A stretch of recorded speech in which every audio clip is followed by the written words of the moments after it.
اعوذ باللہ من الشیطان الرجیم بسم اللہ الرحمن الرحیم السلام علیکم ورحمۃ اللہ وبرکاتہ۔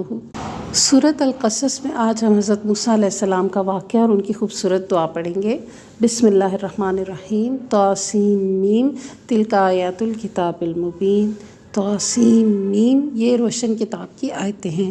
ہم آپ کے سامنے موسیٰ اور فرعون کا صحیح واقعہ بیان فرماتے ہیں ان لوگوں کے لیے جو ایمان رکھتے ہیں۔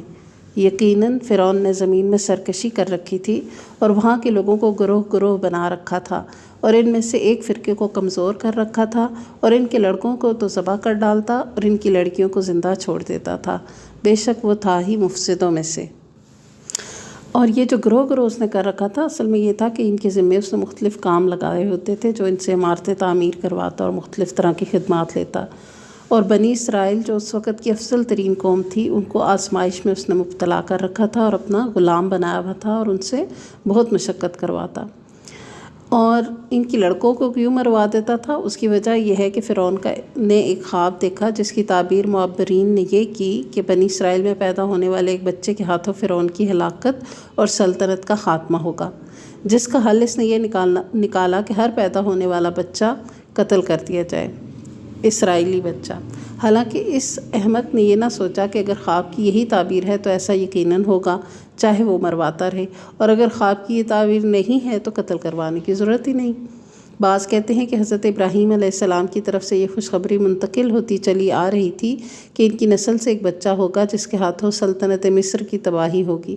قبطیوں نے یہ بشارت بنی اسرائیل سے سنی اور فرعون کو اس سے آگاہ کر دیا، جس پر اس نے بنی اسرائیل کے بچوں کو مروانا شروع کر دیا۔ یہ تفسیر ابن کثیر میں سے ہے۔ وَنُرِيدُ أَن نَّمُنَّ عَلَى الَّذِينَ اسْتُضْعِفُوا فِي الْأَرْضِ وَنَجْعَلَهُمْ أَئِمَّةً وَنَجْعَلَهُمُ الْوَارِثِينَ۔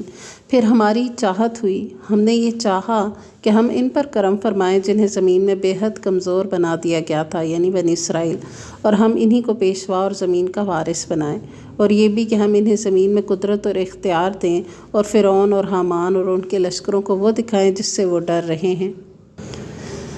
اور ہم نے موسیٰ کی ماں کو وحی کی کہ اسے دودھ پلاتی رہے، اور جب تجھے اس کی نسبت کوئی خوف معلوم ہو تو اسے دریا میں بہا دینا، اور کوئی ڈر، خوف یا رنج نہ کرنا، ہم یقیناً اسے تیری طرف لوٹانے والے ہیں اور اپنے پیغمبروں میں بنانے والے ہیں۔ آخر فرعون کے لوگوں نے اس بچے کو اٹھا لیا، اس لیے کہ وہ ان کا دشمن اور ان کے لیے موجب غم ہو۔ کچھ شک نہیں کہ فرعون اور حامان اور ان کے لشکر تھے ہی خطا کار۔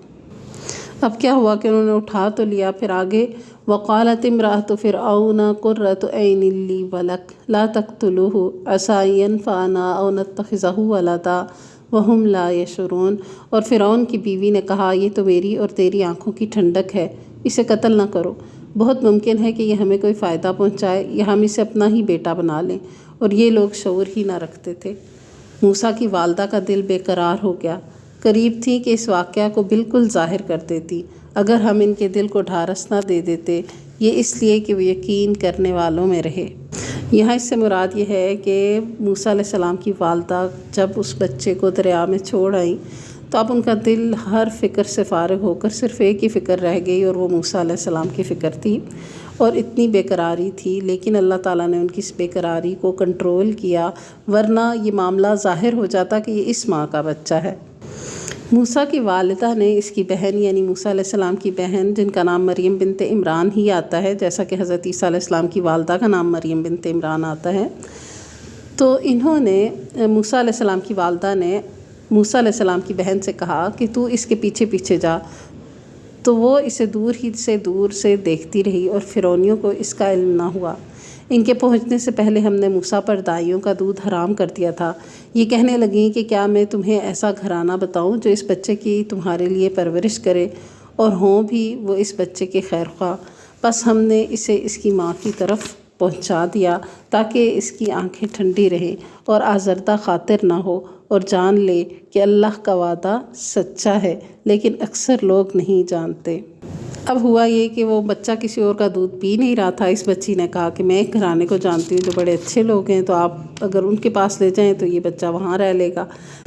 تو جب بچے نے ان کا دودھ پی لیا تو فرعون نے موسیٰ کی والدہ سے وہیں رہنے کی استدعا کی۔ اب اس کو تو نہیں معلوم تھا کہ یہ والدہ ہیں، انہوں نے تو دائیا کے طور پہ رکھا، لیکن انہوں نے کہا کہ میں خامد اور بچوں اور گھر کو چھوڑ کر یہاں نہیں رہ سکتی۔ بالآخر یہ طے پایا کہ وہ انہی کے گھر میں، یعنی موسیٰ علیہ السلام اپنے ہی گھر واپس جائیں گے اور وہیں ان کی پرورش کریں اور اس کی دیکھ بھال کریں، اور انہیں شاہی خزانے سے اس کی اجرت ملے گی۔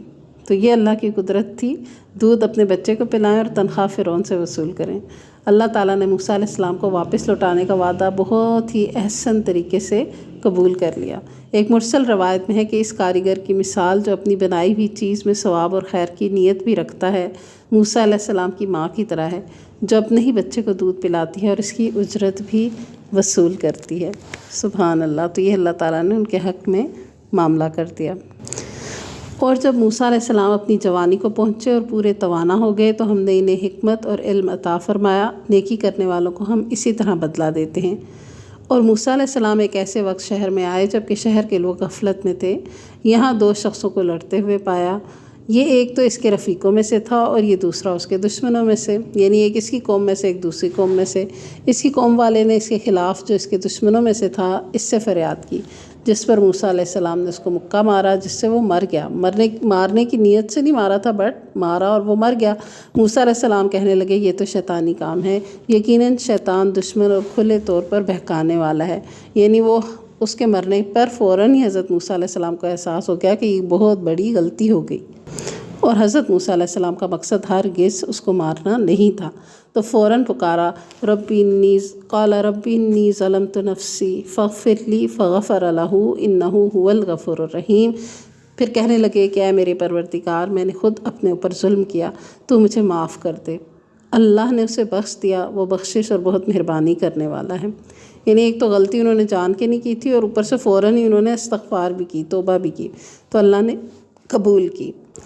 کہنے لگا، اے میرے رب، جیسے تو نے مجھ پر یہ کرم فرمایا ہے، میں بھی اب ہرگز کسی گناہ گار کا مددگار نہ بنوں گا۔ بہرحال پھر یہی واقعہ چلتا گیا اور حضرت موسیٰ علیہ السلام کو جان کا خطرہ لاحق ہوا تو انہیں بھاگ کر مدین جانا پڑا، جیسا آیت 21 میں آتا ہے کہ فَخَرَجَ مِنْهَا خَائِفًا يَتَرَقَّبُ قَالَ رَبِّ نَجِّنِي مِنَ الْقَوْمِ الظَّالِمِينَ۔ بس موسیٰ علیہ السلام وہاں سے خوفزدہ ہو کر دیکھتے بھالتے نکل کھڑے ہوئے، کہنے لگے، اے پروردگار، مجھے ظالموں کے گروہ سے بچا لے۔ اور جب مدین کی طرف متوجہ ہوئے تو کہنے لگے کہ مجھے امید ہے کہ میرا رب مجھے سیدھی راہ دکھائے گا۔ عسیٰ ربی ان یہدینی سواء السبیل، امید ہے کہ مجھے میرا رب درست رستے پر لے جائے گا۔ مدین کے پانی پر جب آن پہنچے تو دیکھا کہ لوگوں کی ایک جماعت وہاں پانی پلا رہی ہے اور 2 عورتیں الگ کھڑی ہیں، اپنے جانوروں کو روکتی ہوئی دیکھیں۔ پوچھا کہ تمہارا کیا حال ہے؟ وہ بولی کہ جب تک یہ چرواہے واپس نہ لوٹ جائیں ہم پانی نہیں پلاتی، اور ہمارے والد بہت بڑی عمر کے بوڑھے ہیں۔ یعنی سب لوگ ایک پانی کے اس گھاٹ کے اوپر اپنے جانوروں کو پانی پلاتے تھے، عورتیں نہیں، وہ اس کنارے کھڑی تھی، ان کی باری نہیں آ رہی تھی۔ اور وہ عورتیں کیوں آئی ہوئی تھیں؟ کیونکہ ان کے والد بہت بزرگ تھے، وہ نہیں آ سکتے تھے۔ تو حضرت موسیٰ علیہ السلام نے پھر ان کی مدد کی، بس آپ نے خود ان کے جانوروں کو پانی پلا دیا۔ پھر سائے کی طرف پلٹ آئے اور کہنے لگے، ربی انی لما انزلت الی من خیر فقیر، اے میرے پروردگار، تو جو کچھ بھلائی میری طرف اتارے میں اس کا محتاج ہوں۔ اب یہ بہت ہی خوبصورت اور جامع اور مکمل دعا ہے، ربی انی لما انزلت الی من خیر فقیر۔ انہوں نے ان عورتوں کے جانوروں کو پانی پلایا مگر ان سے اس کا کوئی جزا نہیں طلب کی، اجرت طلب نہیں کی، بلکہ اللہ سے یہ طلب کیا کہ جو بھی خیر تو بھلائی میری طرف اتارے میں اس کا محتاج ہوں۔ اس کا ایک معنی تو یہ ہے کہ اللہ جو بھلائی تو مجھے دے، مجھے اس کی ضرورت ہے، میں اس کا محتاج ہوں۔ اور اس کا ایک معنی یہ بھی ہے کہ جتنی بھلائیاں اللہ دیتا رہتا ہے، انسان ان بھلائیوں کا اور زیادہ طالب ہوتا چلا جاتا ہے۔ یعنی اللہ کی طرف سے نازل شدہ بھلائی، اللہ کی طرف سے جو کرم نوازی اور خیر ہے، وہ جتنی جتنی ملتی ہے اتنی اتنی اس کی اور طلب بھی بڑھ جاتی ہے۔ یعنی اللہ جو بھی تو خیر نازل کرے میں اس کے لیے اور سے اور طلبگار ہوں۔ تو اللہ تعالیٰ نے انہیں ہر طرح کی خیر سے پھر نوازا، اہل و عیال بھی عطا کیے، ٹھکانہ بھی عطا کیا، اور واپس اپنی منزل پر بھی پہنچے۔ تو یہ انتہائی خوبصورت اور جامع دعا ہے۔ اللہ تعالیٰ ہم سب کے حق میں بھی بخیر و عافیت اس کو قبول و منظور فرمائے۔ سبحانک اللہم و بحمدک، نشہد ان لا الہ الا انت، نستغفرک و نتوب الیک۔ والسلام علیکم ورحمۃ اللہ وبرکاتہ۔